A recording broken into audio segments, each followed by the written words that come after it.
Well, it's now official. Donald Trump has won the Electoral College, but there are a lot of protests, an unprecedented number of protest votes, and we're going to cover that later. But first, I want to talk about the terror attacks that have happened today, multiple terror attacks with very significant targets. First of all, the latest one that happened in a Berlin Christmas market. Now the death toll stands at 9 dead, 50 injured, and it's reported by CNN that it was a truck crash. Well, you know, that's kind of like the way they reported the terror attack in the Riviera in France, where a terrorist deliberately drove through a crowd there. I guess maybe they're not sure if it's ICE or ISIS that was the cause of the truck crashing. Now, they know precisely what happened. They just don't want to call it what it is. And this is CNN saying a truck rammed into a crowd in a Christmas market, killing 9 and injuring at least 50. See, the truck did it. But if you look at the very end of the article, even CNN admits that the truck didn't slow down. They said the truck was traveling about 40 miles per hour through the crowded pedestrian area. They say there's no way that this was an accident, said the person who reported it to CNN. Nevertheless, they're going to say that the truck crashed. Things just happen, you know. As RT reports, the National Security Council in the United States issued a statement on this. They said that it appears to have been a terrorist attack. So it went a little bit further than CNN did. Says it appears to be a terrorist attack in a Christmas market in Berlin, Germany. Notice they would not say it was an Islamic terrorist attack. And then let's listen to the way that the NSC ends this statement. They say, "We stand together with Berlin in the fight against those who target our way of life and threaten our societies." Really, do you? Because it was Obama and Merkel who were so keen to bring in people who target our way of life, like Christmas fairs, and who threaten our societies. See, this is not something that just happened and they don't know where it came from. This is deliberate.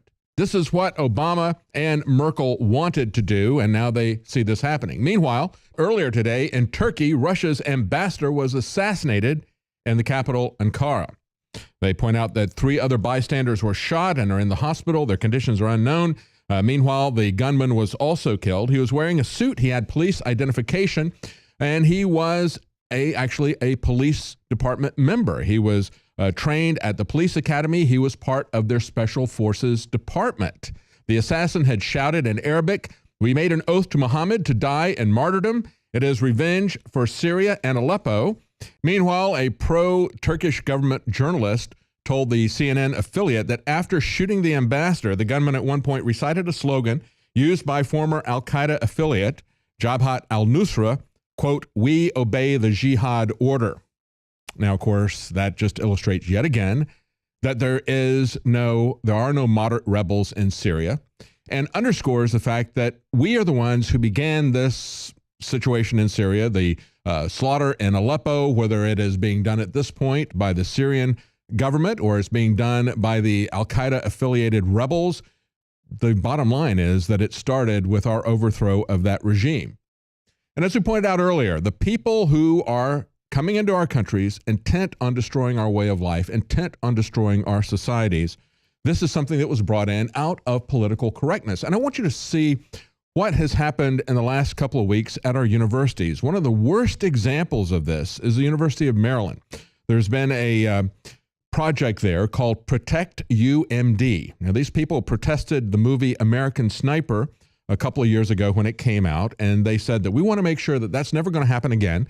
They've issued a list of 64 demands this last week, including a call to prevent on-campus movie screenings that could be offensive to Muslim students. Now, I want to read you some of the things that they are demanding, because it isn't just that. And of course, this is coming from their chief diversity officer, who is putting out some of this stuff, this group here. They have a lot of different demands. One of them, listen to how insane these demands are, because they go across the full spectrum of political correctness. One of them is to acknowledge during every event that, quote, "this is an indigenous land." This is in Maryland. So this is indigenous land.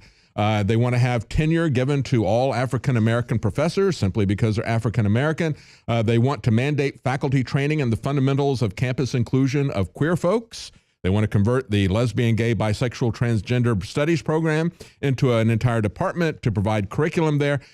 But then they embrace Islam at the same time they embrace the LGBT lobby. And listen to how they embrace Islam. They want to make sure that there is one room reserved in each major building designated as a prayer room for Muslims. Now, this is really establishment of a religion. It is not what we see happening when the ACLU comes in and says, no, this Bible group cannot use an empty room for their Bible study or for Christian purposes. This is saying we're going to dedicate a room for Islamic prayer. Furthermore, they want to have shuttle service provided for them to get to a worship center, a Muslim mosque that is a half hour away from campus. So this is true establishment of religion. They want more classes offered pertaining to Islam and the Muslim world taught by Muslim professors. And they want to make sure that they have situations like American snipers, they say, will never happen again. We want to make sure that situations like what we saw today in Berlin don't happen here. That's what we want to make sure of. But that's the insanity. That's where these people are coming from. And that is what is behind the Donald Trump victory. And I want to give you one more example here. This is also something that happened back on December the 6th. We haven't talked about this.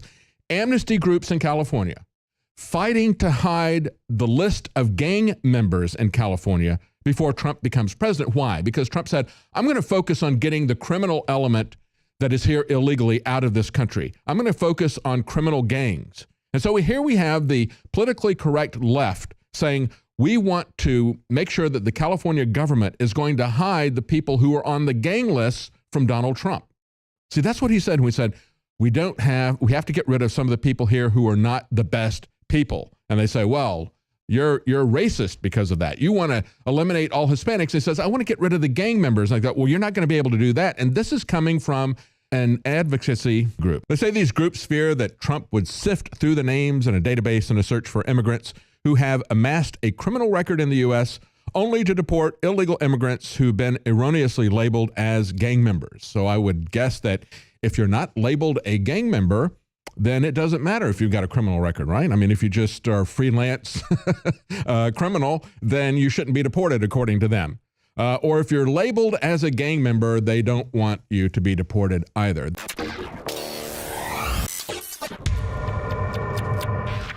In case you haven't heard, InfoWars has become the most influential media outlet in America. We're making freedom go viral. And now we are proud to announce a new weapon in the epic battle against the globalists. InfoWars Prime, where you can watch live high-definition feeds of The Alex Jones Show, plus exclusive insider videos from the InfoWars crew and behind-the-scenes action. Go to Infowars.com/app and download today. InfoWars Prime is available right now for your iPhone or Android. You will have access to exclusive videos that you can't see anywhere else. And that means live coverage of events and breaking news on location as it happens. You can also take advantage of amazing deals from the InfoWars store that are only available for InfoWars Prime subscribers. That's InfoWars Prime at Infowars.com/app. And if you can hear my voice, you are the resistance.